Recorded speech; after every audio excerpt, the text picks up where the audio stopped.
As you can see, I'm going to finally chop some crystallized ginger. Aurora brand is one of the best in my opinion. Just finally chop it up. Nice little ribbons of crystallized ginger for white and dark chocolate bark with tandoori seasoning and or habanero seed powder or green jalapeno powder with a dash of gray French sea salt. Chop one more up. Nice thin ribbons of crystallized ginger. Delicious stuff. Yum, yum, yum.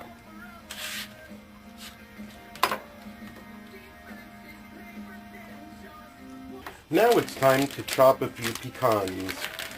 I like chopping my own for freshness.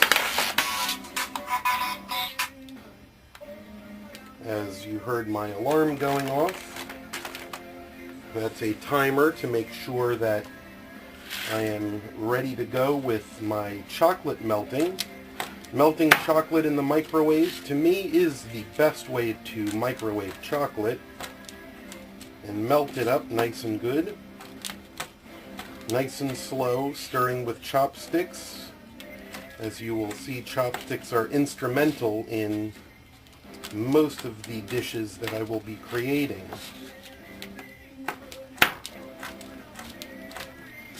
These are very easy to chop, as you can see.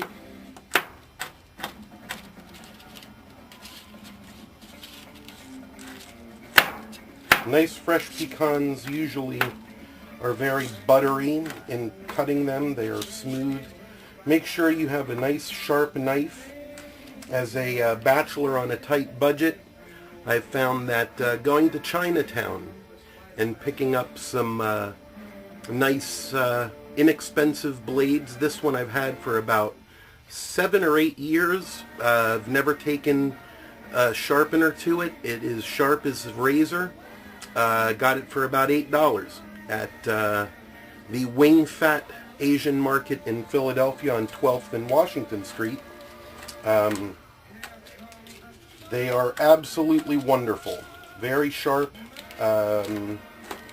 very inexpensive, and instead of spending $100 for a quality German knife, we can spend about $8, $9, $10 on a very high quality Chinese knife, and the quality is there. I've cut everything with this knife, vegetables, meats, even chopping and peeling rough vegetables like squash. Very simple to do with these inexpensive knives. Plastic flexible cutting boards, definitely a wise investment. Not only are they easy to clean, but they make dumping much easier. I got mine from the, let's see if I can get this in frame. There we go. From the restaurant supply store in Allentown. Very, very good place. Great prices, and they sell retail as well as to restaurants. Now I'm melting the chocolate. Melting the chocolate in the microwave is much, much easier way than over a double boiler. Also, it keeps water and steam away from the chocolate, which helps keep the chocolate from crystallizing or getting granular. So I'm going to go check the microwave right now and give it a quick stir with my handy-dandy chopstick. As you can see, the chocolate I'm melting in a small Pyrex bowl. I'm going to try to zoom in with my remote real quick. You can start seeing the bottom gets a little melty first. I give it a poke with the chopstick, and I can see that they're still flitting around, so definitely pop it in the microwave for another 10 to 25 seconds, and then give it another check, give it another stir with the handy-dandy chopstick. Alright, that sounds about right. Let's check that chocolate out in the micro. And now it is starting to get a little soft, so I give it a little poke, a little stir, a little poke, And a little stir. Don't want to be too violent with it. And then now to fold, use a folding action to bring the bottom to the top and put the top to the bottom. That's basically what you're doing when you're folding. Impeccably clean hands. Just wipe it off a little bit. That's for the chef, as you could hear. Popping it back in the micro. Give it another 25 seconds. Alright, another 25 seconds. Yep, piece of pecan. The ones that jump out of the bowl, oh, get eaten.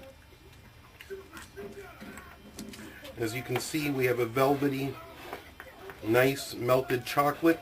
A few of the smaller bits that have been left unmelted with stirring using the residual heat from the liquid chocolate at this point will melt them through. Feels about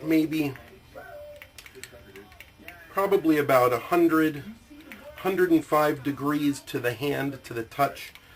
Feels about right temperature-wise.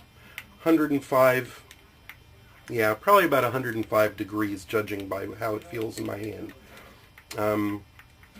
When you stick your hand in a pot of boiling water, you know what about 200 and something degrees feels like. And just figure your body temperature is 98 and chocolate will melt in your hand, and this feels a bit warmer than my body temperature. Okay, with just some stirring, this chocolate is pretty much about melted, and I'm going to use a pouring method to make small batches of bark.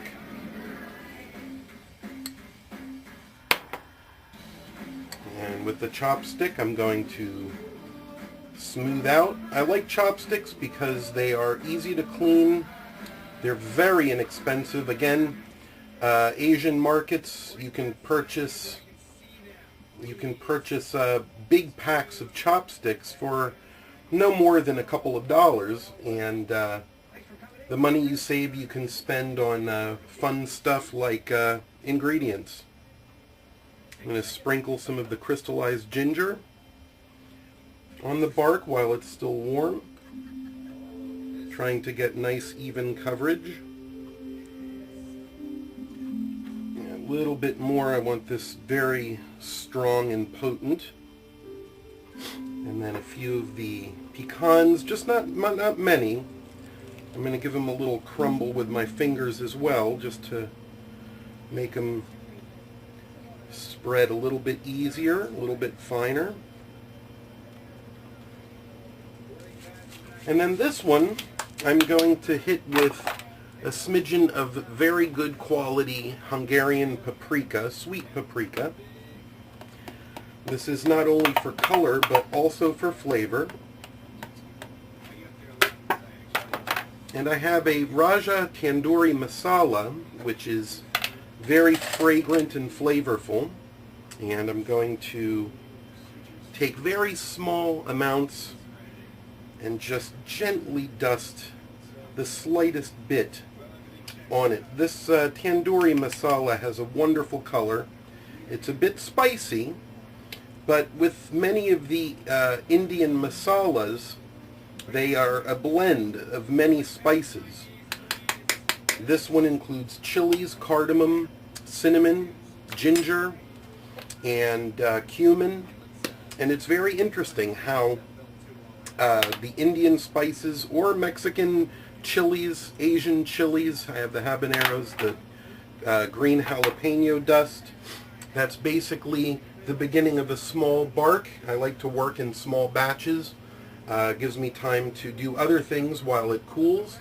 I can stick that in the refrigerator if I had room in my refrigerator, so eventually I will take it out back. It is about 32 degrees outside today. Well, that's a simple bark, spicy, dark chocolate, very sweet and warm crystallized ginger, little crunchy nuts, and that nice little kick of the tandoori masala and the paprika adds a nice depth of flavor to the dark chocolate. Let's take a closer look at this gastronomic masterpiece. I'm going to zoom in a little bit, try to get a nice shot. And of course, I need to get it in frame. There we go. A little jittery. My inexpensive tripod definitely does the trick, but is a little bit, how shall we say, cheap. Let's take a nice tight look at this. Oh yeah. You see the chocolate, a little drizzle over top, pecans. I think that's a bit out of focus. There we go. Little bits of color with the chilies, crystallized ginger. A few minutes, this will cool up, and we'll be in business to start breaking it up and packaging it in dollar store containers. You gotta love the dollar store and Asian markets.